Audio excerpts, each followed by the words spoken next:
Something I appreciate about the new Star Wars show Andor is the attention it pays to the Empire's self-regard and organizing principles. In this respect, it syncs with the original film's depiction. The Empire is by design cold and mechanical, bureaucratic and obsessed with mechanical efficiencies. Its lead villain is more machine than man. Its primary weapon is a machine moon, a parody of organic life, a planet-shaped and planet-sized planet killer. The Force Awakens missed this juxtaposition and presents its knockoff Death Star as a living planet with a big gun inside its core, which is both stupid and nonsensical, but that's not what we're talking about today. The Empire sees itself as a paragon of ruthless efficiency, which in its eyes is the only virtue worth pursuing. Star Wars fascism is the notion that facts don't care about your feelings. Through rigor and organization and the reframing of people as cogs, the perfect society can be cultivated. In Andor, a prison colony is shown manufacturing inscrutable parts for death machines, and the prisoners themselves are forced to become little more than cogs in the factory. There is a static rhythm in play here, at least in the Empire's view. Subjugation self-perpetuates and generates the means for further subjugation, the music of fascism. To make it worse, those prisoners' efforts are gamified, small groups pitted against each other in a competition to produce the most inexplicable widgets for unseen purposes. Paltry prizes are given to the winners, and suffering is dealt to the losers. It's an extreme parody of the sort of thing you can imagine happening in any Silicon Valley startup. Another smart thing Andor does is to show that the Empire's successful pre-rebellion conquests come in large part from its patience and willingness to develop acquiescence in its populations. The crescendo they desire takes time to build. The rebels force a harsh overreaction from the Empire because, without it, the grip of fascism feels too similar to the swaddle of comfort and safety. In this way, the Empire manufactures consent, presenting subjugation as a series of small choices and compromises, until the oppressed imagine that they've chosen their oppression, a process of slow hypnosis, like a death lullaby. We can get to a point at the start of the 1977 movie where the Senate is being dissolved because the Empire has already done the work of lulling the Senate to infancy, note by note. Some of those notes should sound familiar. Manufacturing consent, as coined by Noam Chomsky, referred to the modern mass communication mechanisms of late 80s capitalism. In his 1988 book, co-written by Edward S. Herman, Chomsky argues that popular culture functions as propaganda, reifying cultural norms and supporting the aims of the state by turning its assertions into popular assumptions. Cops are the good guys. Rebellion is terrorism. The systemic is actually individual, and racism is just a problem of some bad apples. Television, network news, and film, even the seemingly progressive or countercultural parts, even unconsciously or unwittingly, serve this larger aim in some way or another. Punk music reinforces the hegemony of pop radio stations. Art house movies are the contrast by which blockbuster films about action heroes shine brightest. Hierarchical norms become the background music of our lives. The overarching influence here is the profit motive. There's no small cadre of identifiable villains, no emperor or Darth Vader dictating the norms, but instead the natural offshoots of neoliberal valorization of unshackled capitalism. Which is not to say there are no villains, but to say that they are simply products of the system. Think of Marlowe from The Wire. Truly a sociopath, but also a monster created and fueled entirely by the conditions of his environment. And in 1988, we were still at least a proper decade from the social effects of the internet. In the 2010s and through the past few years in particular, discussion rages about the most cutting-edge forms of popular consumption: social media and the algorithms that power its feeds of recommendations and related content.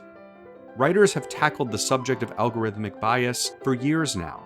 See Sophia Umoja-Noble's Algo-Rhythms of Oppression: How Search Engines Reinforce Racism, or Hannah Fry's Hello World: Being Human in the Age of Algorithms, or Cathy O'Neill's Weapons of Math Destruction: How Big Data Increases Inequality and Threatens Democracy. The short version of their arguments, if I may be bold enough to paraphrase 3 books at once, is something like this. The social media juggernauts and tech corporations that develop algorithms often do so with the justification that these algorithms lack the bias of human perception, that through artificial intelligence, they can produce a more efficient, more equitable, and more scalable form of the propagation of bite-sized content that forms the vast majority of modern internet communication and consumption. The player piano of Westworld's opening sequence illustrates the tidiness of this ideal. At best, though, the Silicon Valley minds at work here are only right about 2 of those 3 qualities. Through some combination of willful ignorance, apathy, or naivete, the creators of these algorithms ignore that scripted programs can only output based on provided inputs. Algorithms for police work use as their dataset the extant history of racist, oppressive policing, and thus reproduce racist assumptions about who will commit crimes.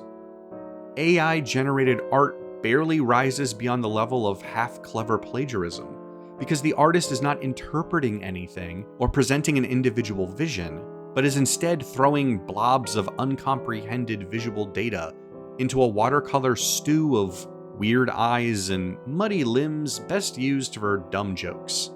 Social media algorithms that produce recommendations for content prioritize engagement and interaction, such that they consistently and worryingly bait the hooks for stochastic terrorists and neo-Nazi sympathizers worldwide.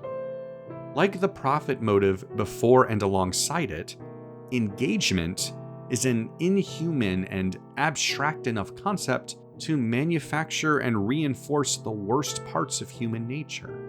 Even without going as far as the most violent neo-Nazis, you see this in the YouTube pipelines channeling young and otherwise unengaged users from, say, Twitch gamer streams or Let's Plays into the sordid works of Ben Shapiro or Lauren Southern, the sort of people who explicitly gamify and exploit the quote-unquote unbiased algorithm to create exactly these channels of recruitment. Is it ironic that I'm making this point on YouTube itself? Probably.